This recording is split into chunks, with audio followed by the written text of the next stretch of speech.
Welcome to day 26 of my 8-week fat loss journey. Quick one today because it is Friday and tomorrow I leave at 4:30 in the morning to go somewhere further north for a Spartan race, the first one in a long time. I then drive home and go back on Sunday for the sprint version. Very, very exciting. Unfortunately, it's going to rain, so I'm not going to film it. Okay, so coming up, update photographs from days 24, 25 and today, day 26. When I get home for racing tomorrow, I'll edit in day 27, complete with my Spartan medal and race results, and then upload this in the evening. Sunday's going to be interesting because aside from the Spartan sprint race I've got, it is also day 28. That means it is halfway through my 8 weeks, and with no races in the diary for the next 4 weeks, my training can focus on the fat loss in isolation. Right now it's tricky. Today, for example, I'm eating too much really, but I need to so that I feel good for racing this weekend. So when I do the next update, I'll discuss how things are going to change on the training and food front for the second half of these 8 weeks. What else? Oh, I just made the most amazing protein ice cream. Pictures on Instagram. In fact, I'll put some video over this because it's just too good not to have a look at. If you want to see the video on how I made it, stick that in the comments. I'll make one. Right, before the photos, negative comments on YouTube. I hate you too. I hate you more. I hate you the most. I hate you forever. Of which I get very few. Thank you. Take two forms. People I file under being dicks, and who cares about that? And people who are not dicks but are wrong, or at least I think they're wrong. And I may try and correct them, but sometimes it's just a different point of view and there is no right or wrong. But I do take that seriously because if one person thinks it enough to comment, there may be others thinking it but not saying so. So it's worth trying to understand the alternative viewpoint if it's shared by potentially a certain number of people. So here's one I think is worth covering beyond the response I put in the comments at the time. Recent video had this comment: where you used to be funny and slightly above average, you are now entering rare air where most of us normal folk know we can never be or look like you. The typos and grammars were his, not mine. Now the comment was part of a larger comment that addressed the issue of more people watching my videos that had Zwift content in them. So just quickly touching on that, this channel is me doing stuff I enjoy and is good for me and hopefully entertaining for you.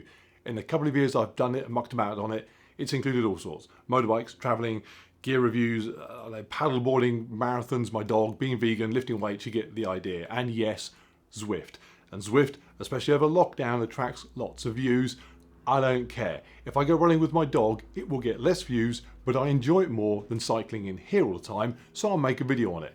This, YouTube, obviously, is not how I make my money, or indeed make any money. This is a gigantic loss-making exercise. Playing YouTuber when you should be at work is an expensive, brutally expensive hobby. But it's fun, so on I go, for me, having fun, making videos on what I'm up to that I want to make. And which will include, once I've done this 8 weeks, going back up out to Zwift. So hang in there, my little Zwifters, you have not been forgotten. More important though, was the idea that I am now where most of us normal folk know we can never be like you or look like you. If, somehow, through the power of social media, I've managed to come across to people as some sort of elite example of human development, give yourselves a slap. I spent a large chunk of my time, most of my adult life in fact, as an obese mess and got out of that by just jogging up and down the street and eating less. That first part of my journey is not a physical interpretation of rags to riches. It is quite achievable by anybody. The next part, which is pretty much from there, an average park runner, to here, is nothing more than an example that most people can do simple enough stuff, take straightforward steps to end up satisfyingly good at anything they want to have a go at. What it is not is a demonstration of how to rise to a level where others just can't go. It'd be quite cool if it were actually, but it's not. Everything I do should be in reach of a large number of people. In fact, what can I do? 5k PB is 1938, it's quick, but there's gonna be school kids that run track that laugh that I'm proud of that.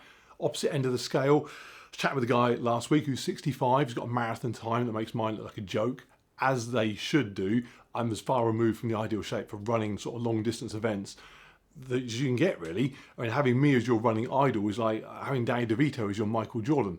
My run times may well be a target to set yourself if you knew, but unless you're also a ridiculous shape for jogging, they are no ceiling on what you can achieve. And it's no different in the gym. My deadlift PB is a smidge over Hugh Jackman's.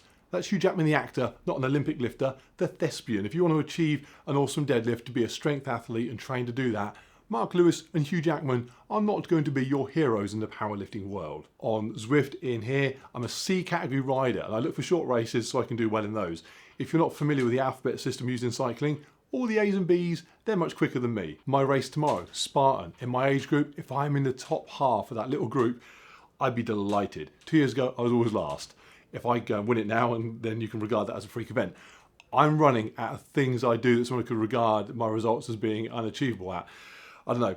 Fat loss, physique, I'd hope not. If you think I'm someone that's at peak body levels, you better not watch Love Island, it will blow your mind. I will give you the fact that I can do lots of things at once, and that's a bit unusual. Not everybody will be so lucky as to have the option to do that, but everyone has to be lucky somewhere. For me, it is my work-family balance that just allows me to take my unsuitable body and then just throw it at things it has no business doing otherwise.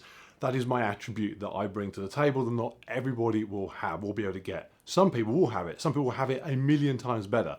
But I do appreciate that there I am privileged, to sound very 2021. Oh, and comedy. I have elite levels of comedy and can deploy them at will. Tough luck. Millions of people follow The Rock and they will never look like him. Doesn't deter them. Just think of me as The Rock of YouTube fitness/comedy. What's my point? What's my point? I don't know. Okay, this. Don't regard me, just because I'm grabbing an 8-week window in the run up to my wedding to drop some weight, as an example of someone moving into territory that is above average.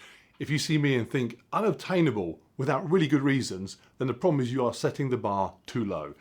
Having said all that, maybe the guy that made the comment was the only person thinking it in the first place, in which case I should have just filed him under being a dick and saved myself 10 minutes here. I'm joking. I just love all the comments I get and the messages from people saying they've seen stuff I do and they're getting after their own goals as a result. So I would not want anybody being left behind because they thought it was all a bit unrelatable. It shouldn't be. Okay, photos.